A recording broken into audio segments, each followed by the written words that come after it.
Spring has sprung in Atlanta. It's finally here. The sun is shining, the pollen's everywhere, and it's only about to get worse.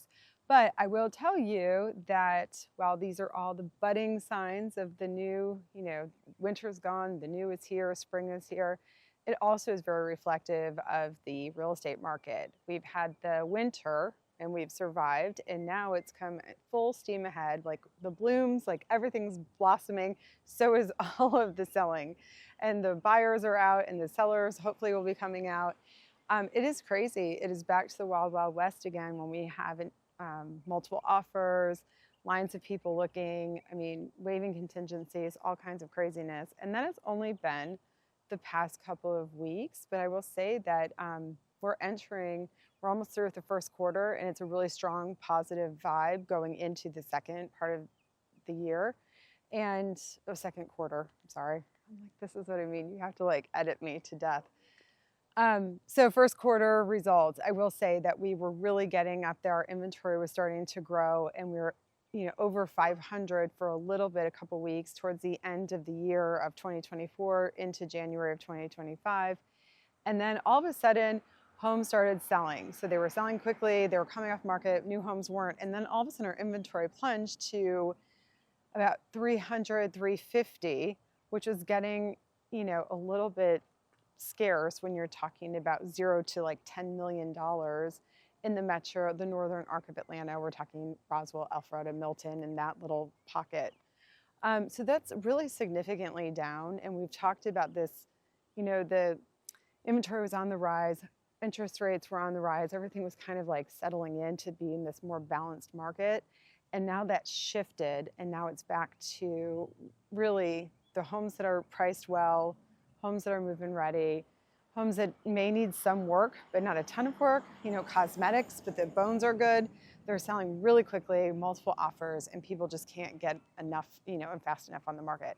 So if you are considering that this is your time, I think one of the bigger precursors to this is that I think people are tired of waiting. They're realizing that the market's not crashing. There's not going to be this correction. Homes are in demand. People are moving here, but we've also increased. So may have had the smallest increase year over year, like a 4% increase in home values, but it's still an increase and they haven't gone down. Interest rates have come down a little, then they've popped back up. So we're kind of still watching that play, but we're in the sixes, high sixes, mid sixes, and that may be where we are for quite some time.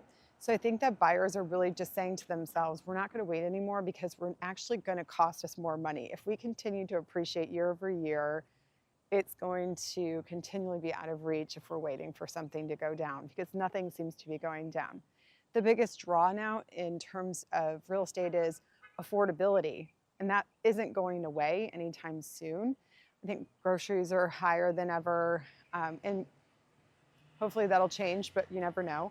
But you've got home prices going up, your taxes are going up, your insurance is going up. And that's another big thing right now to put a pin in. Insurance. Insurance companies are really cracking down. They've had so many natural disasters that they've had to accompany and deal with. They moved out of California. There was all the hurricanes, in the other part of the world. There's just been a lot of damage. And then you've had even the North Carolina and all just the flooding.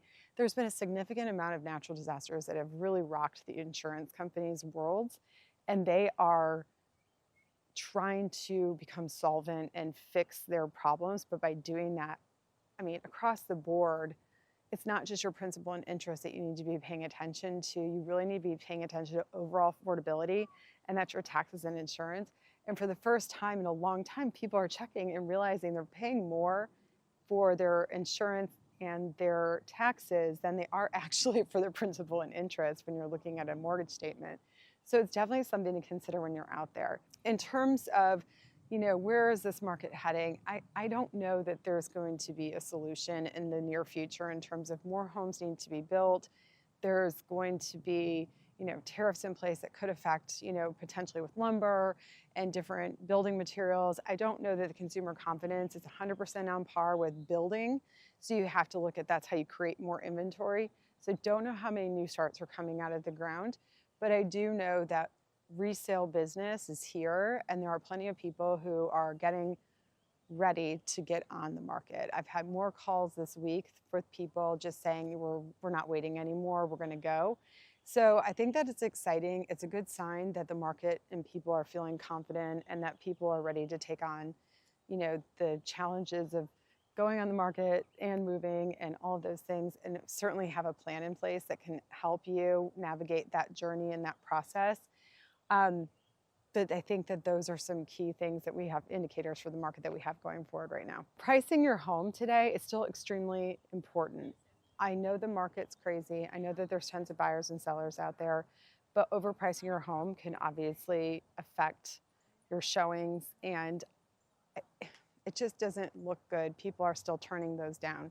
So if you think that you have to price it high to negotiate down, you'll probably end up losing more money in the long run, and you may not be one of the chosen ones. There are still homes that aren't selling, but typically those are price and condition related, and that's been the case from the beginning of time to today.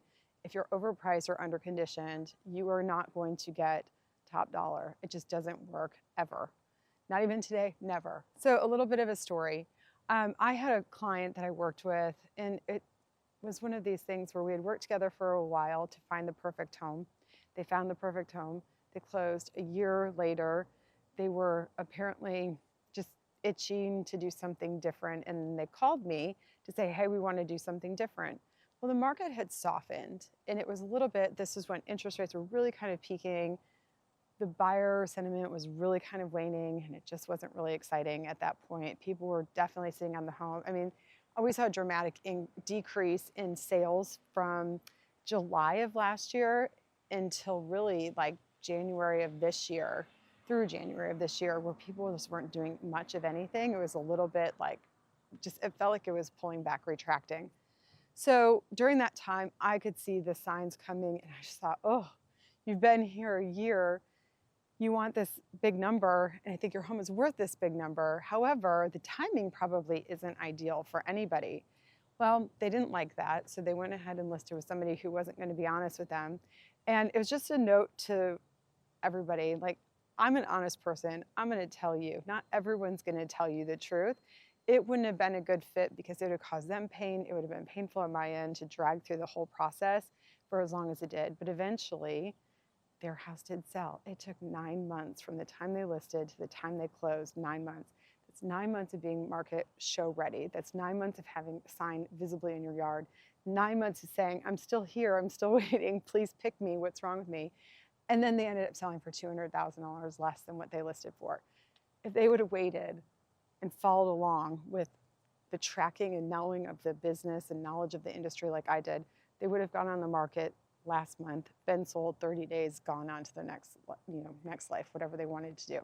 So I'm only saying this because in retrospect, you really need an agent who's going to understand the market, have the market knowledge, and be able to explain why it's happening and what's going to be the best for you and why it may or may not be, putting your house and sitting there and living through that nightmare for 9 months versus timing it appropriately, understanding what's coming down the pike, and being honest so that at the end of the day, you have the best outcome, and it's not just about commission and commission breath. So the multiple offer situations that are happening,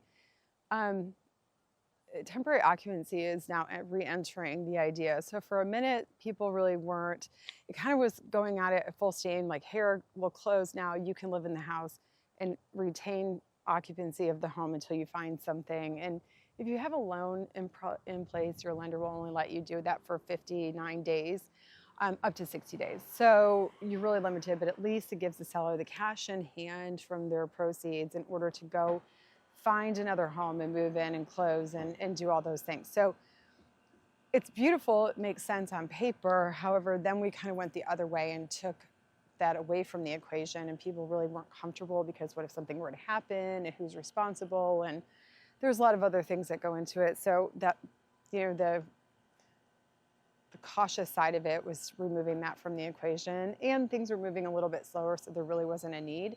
Now that's back. So what I'm finding in multiple offers is the price is one thing. It's not always going to be hundreds of thousands over, although I am seeing that. I had one just closed the other day, listed at 1.9, it sold for 2.2. That's $300,000 over. That's a huge increase over list price. So it was highly competitive.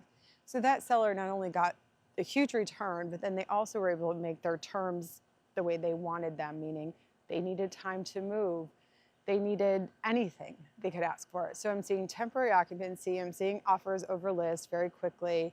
I'm seeing not people waiving inspections, so to speak. They're not really doing that. That's still part of it, but they are financing. They're waiving financing and appraisal contingencies and willing to, cure any deficits if there happen to be any. So that's what I'm seeing right now. So your lending strength, your ability to close, and your financial strength is going to be hugely important in this market.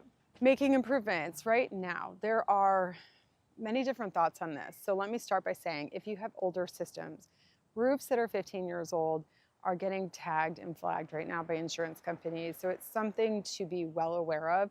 That could break a deal. It has broken many deals, or it ends up putting, the replacement value in an escrow account. So that's money. I mean, it could be $15,000, it could be $30,000, it could be $50,000. It depends on the size of the home. So that's one thing that I'm just urging people. If you have a home that, even if the roof's in great shape, it's older than 15 years, you really need to be aware that that's something that I don't think you need to consider replacing, but you need to seriously investigate how you navigate the waters with an older roof. Second is, like, if your HVACs are older, 12 to 15 years is about when things start to break. They're just not meant to last forever. We're not, homes that used to sell were built in the 80s or 70s. They had things that would last for 30 years. That doesn't happen anymore. So you really need to pay attention, because that's added cost, and that's to the cost of ownership of the home. So start with your systems, because that's going to make a solid house, and keep it that way. Cosmetics, kitchens and bathrooms are always the important thing, but I think right now kitchens and at least the primary bath being relatively updated are the most. You still cannot go wrong with a fresh paint, like fresh, clean paint in a very clean home. Anything that's clean and feels fresh and new is going to sell and show much better than it would if it's just slapped on the market. When ideally, people say to me, not like, why do I want to watch your video? I don't care about buying and selling right now. That's not interested in any of that at the moment. That's fine. You may not be interested today. There are many reasons why watching my videos and then also reaching out for information. One, anything to do with your home value and where it is, it's good to know. It's like knowing what's in your investment accounts, what's knowing in your 401k and your savings account. It's just knowing that, like, hey, if anything happened today, we could do this. So that's one thing for value. The second thing is, it is a process. Ideally, if you think you're going to move in the next 12 months, it's probably a good idea to at least start the conversation, because then you can go into, do we need to do a pre-listing inspection? Do we need to, prioritize, like, do you need new carpet? Do you need this? Do you need paint? Like, who do you need? What do you need? Do we need staging? There's all kinds of things that go into it to put your property out in the best light. Is it the time of year that you want to move? I mean, there's some planning that goes into it. So it's never too late to stay in touch with an agent, your agent, me, but it's always really a good idea to initiate and start talking with somebody to prepare, probably 12 months, and it could be 6 months. I mean, the closer you get, it could be 30 days, but it's more rushed and it feels more hectic than when you do it that way. It's much better if you're like, okay, we know this timeline, and then you can work towards, the end line, the timeline backwards. Start with the end and work it back. That's my game plan.